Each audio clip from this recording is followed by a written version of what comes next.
How does it feel being the most useless one here? The words fell from my sister's lips like poison-laced honey.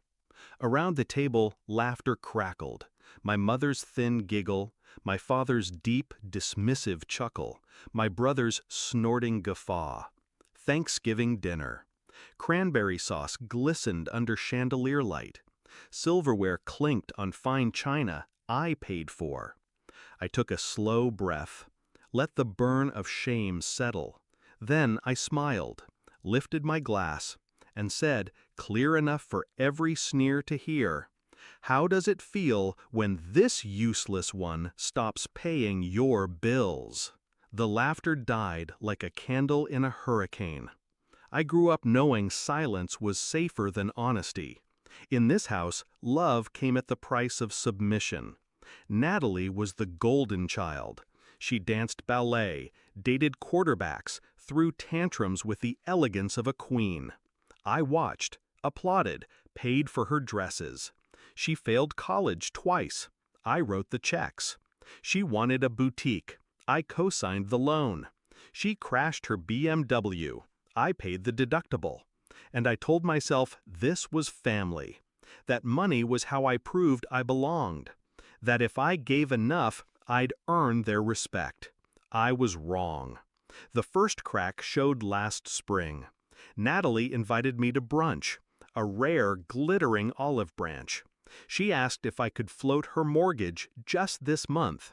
Then she joked to the waiter that I was just the boring sibling, but good with money.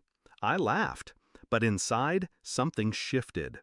I started noticing the pattern. My father called only when his card declined. My mother texted only for last-minute transfers. My brother's rent came from my account every month. No calls to say thank you. No invitations that didn't involve requests. A parasite doesn't say grace to the host it drains. So I started planning. Not with rage, with precision. I pulled records, checked account statements, tracked every payment, every time they used me. Then I waited for Thanksgiving, our annual pageant of forced gratitude. Dinner was perfect on the surface, turkey golden, wine flowing, everyone dressed like we were auditioning for a magazine spread. Natalie's eyes glittered with malice. She waited until dessert. She always knew timing. She raised her glass. "To family," she said, voice sweet and sharp.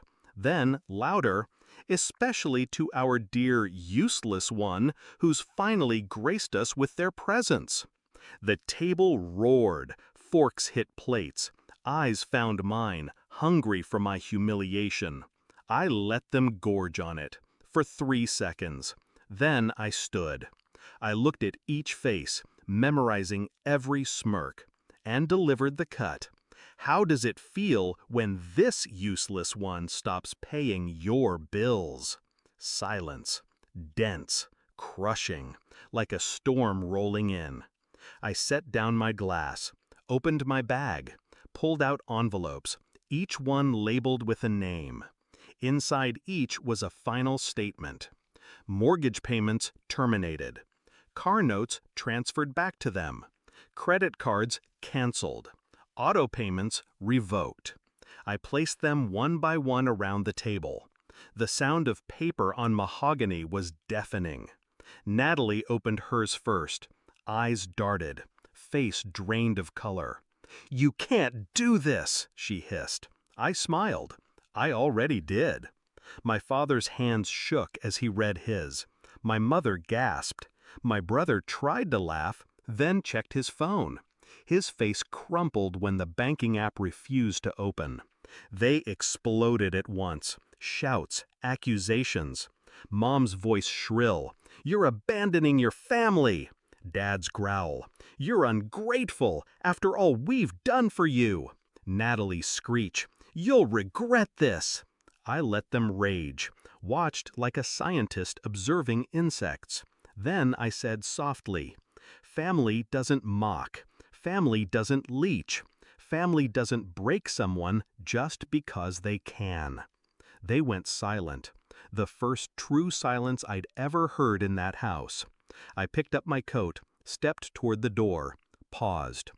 "I won't pay to be humiliated anymore," I said. "Happy Thanksgiving." I left them sitting with their cold turkey and cold hearts. Outside, the air was crisp. My breath fogged in the porch light. For the first time, it felt like mine. My phone buzzed. Natalie's name. I declined. I kept walking. The night was quiet.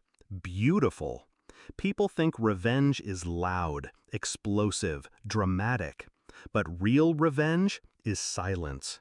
It's a simple, calm decision that you will no longer finance your own abuse.